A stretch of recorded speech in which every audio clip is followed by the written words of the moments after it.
تمال ربع دحر قطري نساعات صنح وجه حد اب زوبادو تግራይ አሞንጎ ተጋሩ ተኻይዱ ነይሩም ተስተኻይዱ ወገጥ እሚቱ አዛዚ ሐራምሬት ብርጋሪ ጀነራል ገብረ እግዚአብሔር በየነ ወደን ጥሩን ታይብል በኻሊ ገጽ ጊዜያዊ መምሕዳር ትግራይ አብ አፋር ኮነባ ዕጡቋት ሐራምሬት አብ ላዕለ ህዝብ አፋር ተخص ከም ዝኸፈቱ ገሊጸሎም ተወሳኺ ድማ እቶም ዕጡቋት ናብ ትግራይ መጽዮም አፈላላይም ብልዝብ በሰላሙ መገድ ክፈትሑ እቲ ጊዜያዊ መምሕዳር ጸውዒም ጊዜያዊ መምሕዳር ትግራይ ንዕጡቋት ሐራምሬት ዘቅረቡ ጻውዒት እሚቱ አዛዚ ዕጡቅ ብርጋሪ ጀነራል ገብረ እግዚአብሔር በየነ ወዳን ጥሩ ናብ ልዝብን ድርድርን ንምቅራብ ቅድመ ኾነ ተቀሚጠሎም ሸዊት ቢተው ካብ ዝእሰር ጀሚሩ ናብ ቤት ፍርደይ ቀረበን ዘየቅረብናዮ ድማ ንሸዊት ካብ ዘለና ሓልዮት ይለሎ ጀነራል ተወሳኺ ድማ ትማሊ ካብ ሐራመሬት ናብ ትግራይ ተመሊሶም ተባሂሉ ኣብ መንግስታዊ ማዕኸናት ዜና ዝቀረቡ ሰባት ኣሎም ኩብራት ተኸታተልቲ ላንዳ ሪፖርት ንሎሚ ኣብ ጉዳይ ሐራመሬት ጠሚቱ ፍሉይ ጸብጻብ ሒዝናልኩም ቀሪብና ኣለና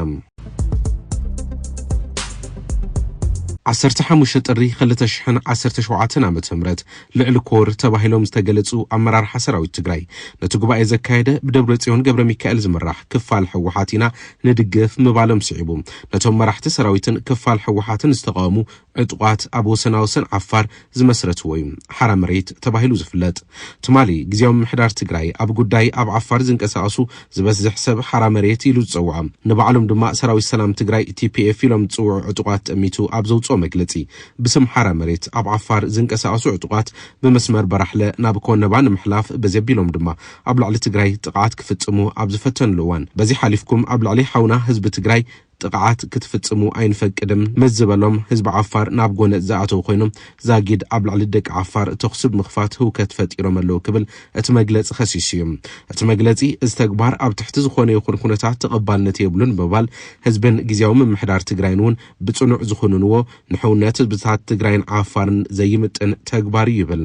ኣብ ላዕሊ ንጹሃን ዜጋታት ጥቃት ንኽፍጸም ትእዛዝ ሂቦም ትእዛዝ ተቐቢሎም ፈጺሞም ዝበሎም አካላት ካብ ተግባርኩም ተቆጠቡ ክብል እቲ ጊዜያዊ ምሕዳር ጠንቂቁ ተጋሩ ንንባዕልና ክንታኾስን ክንዳምን ተተሓብሩ ዘለኹም አካላት ካብ ተግባርኩም ክትቁጠቡ ህዝብ ትግራይን ህዝብ ዓፋርን ሰላሙን ምዝራግ ዝግበር ዘሎ ምንቅስቃስ ደው ከተብሉን ይግባእ ድማ ይብል መግለጺ እቲ መግለጽ ቀጺሉ ህዝብ ዓፋር በሐፈሻ ከባቢታት በራሕልን ኮነባን ድማ ብፍላይ ሕውነት ህዝብታት ዓፋርን ትግራይን ከይዝረግ በብእዋኑ ትገብርዎ ዘለኹም ሕውነታውን ሓላፍነትን ዝተመልኦ ጽኑዕ ናይ ሰላም እምነት ህዝብን ጊዜያዊ ምሕዳር ትግራይን ዘለዎም ናዳ ክብርን ናገለጹ ብምኽንያት ኣብ ውሽጥና ዝተፈጠረ ሽግር ዝበጽሐኩም መጉዳእትን ህውከትን በዝግባእ ንግንዘቡ ኢና ክብል እቲ ኣብ መንጎ ተጋሩ ዝተፈጠረ ፈላላይ ንኻልኦት ህዝቡን ጸገም ይፈጥር ከም ዘሎ ይሓቢሩ ጊዜያዊ ምሕዳር ትግራይ ናይ ክልቲኦም ህዝብታት ሰላም ንምዕማቅ ኣብ ውሽጥና ዘሎ ጸገማት ብልዝብ ንምፍታሕ ኩለ መዳይ ጻዕርና ጠናኺርና ክንቀጽል ኢና ኢሉ መግለጺ በዘጋጣሚ መንግስት ፌደራል ብሔራዊ ክልላዊ መንግስት ዓፋርን ጸገም ከይሰፍሕ ናብ ካልእ ተወሳኺ ሽግር ከይዓብን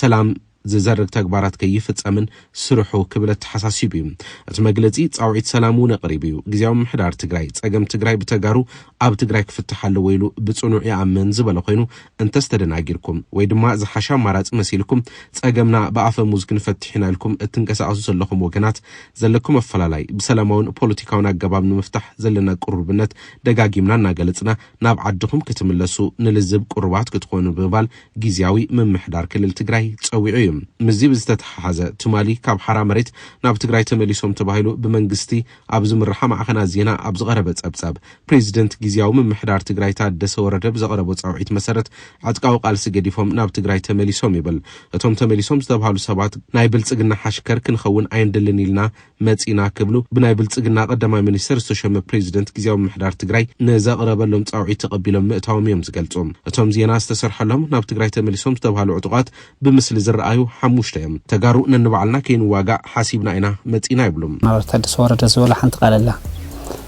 تجارو بعلتنا نوعلتنا برد كن مازه زي خو الناس نفحاد متينا ولا تسقمو كتهلونا بحسب نفحاد متينا بهم بركن فتحوا خمسة لنا زبل قالنا سلزا نشتي أنا وأنت قبلنا تجارة الحق يبزبل أنت بعلتنا نوعلتنا حدنا يتلقتنا ون الشرح البيازية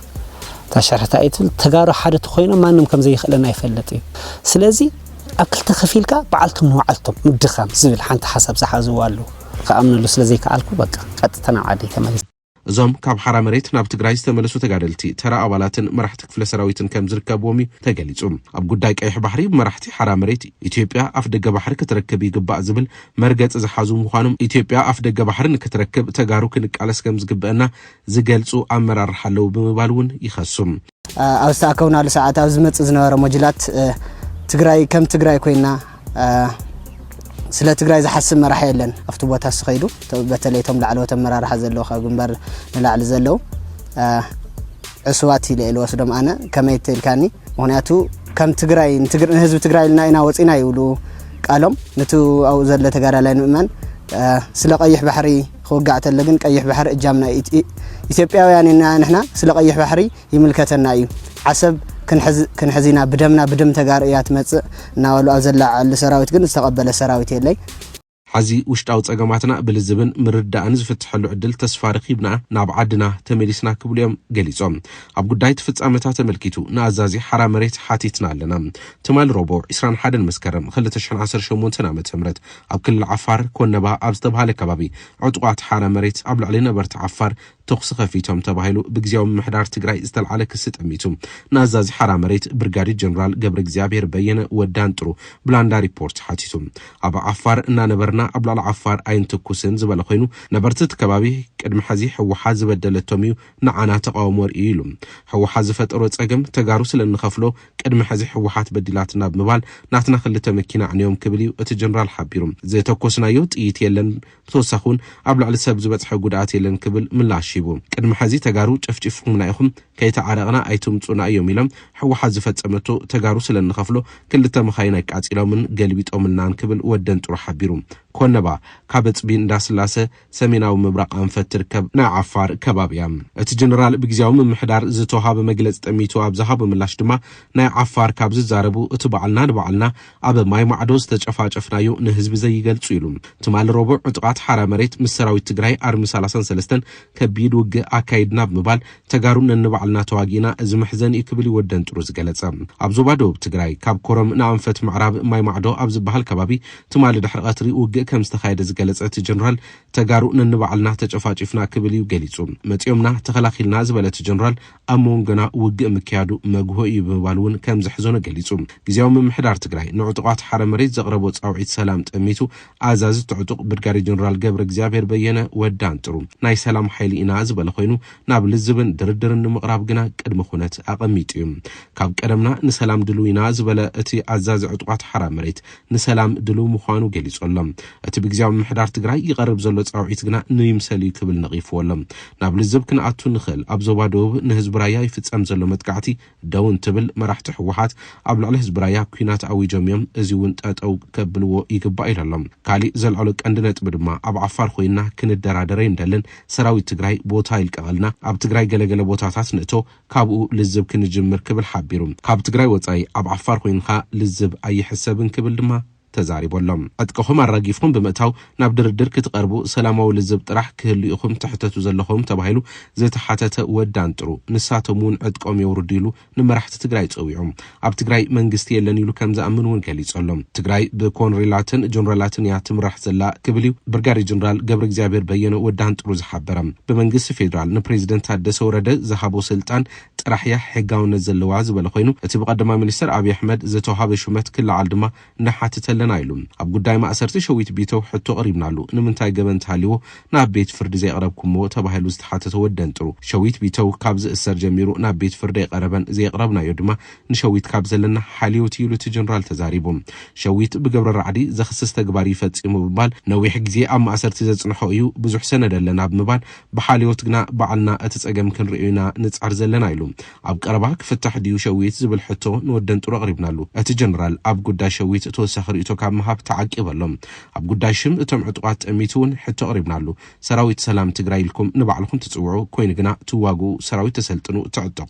መንእሰይ ትግራይ እውን መራሕቲ ሕወሓት ናብ ኩናት ከእትውዎ ይህንደደለው ትብሉ ንባዕልኩም ድማ መንእሰይ ናብ ሓራ መሬት ውረዱ እናበልኩም ጻውዒት ተቀርቡ እዘይ ይጋጨንዶ ዝብል ሕቶ ቀሪብናሉ ብርጋዴር ጀነራል ገብረ እግዚአብሔር በየነ ወደን ጥሩ ኣብ ዝሃቦ ምላሽ ኣኽባሪ ሰላም ተባሂሉ ዝምደብ ሓይሊ ሕቡራት ሃገራት ሰላም ዝዕቅብ እዩ ታንክን መድፍዕን ሒዙ ዝንቀሳቀስ ሰላም ብዘኽብረሉ እዋን ዝዕንቅፍ ድማ ይከላኸል ኢሉ ንሕና እውን ከምኡ ኢና ብሓይሊ ኢና ሰላም ንኽብር ዘለና ዝብል ምላሽ ሂቦም ክቡራት ተኸታተልቲ ላንዳ ሪፖርት አዛዚ ሓራ መሬት ወደን ጥሩ ቃለ መጠይቅ ከበና ሓሲትናዮ ቃለ መጠይቅ ካል ግዜ ከም ዝህበና ቃል በመታው ኮይኑ ግና ኦፍ ደ ሪካርድ ከውጋዕና ከም ዝኽልን ንሱ ንጸብጻብና ክንጥቀመሉ ከም ዝኽእል ፍቃድ ስለ ዝሃበና ሓሳቡ ናብ ጽሑፍ ቀይርና ኢና ሒዝናልኩም ዝቐረብና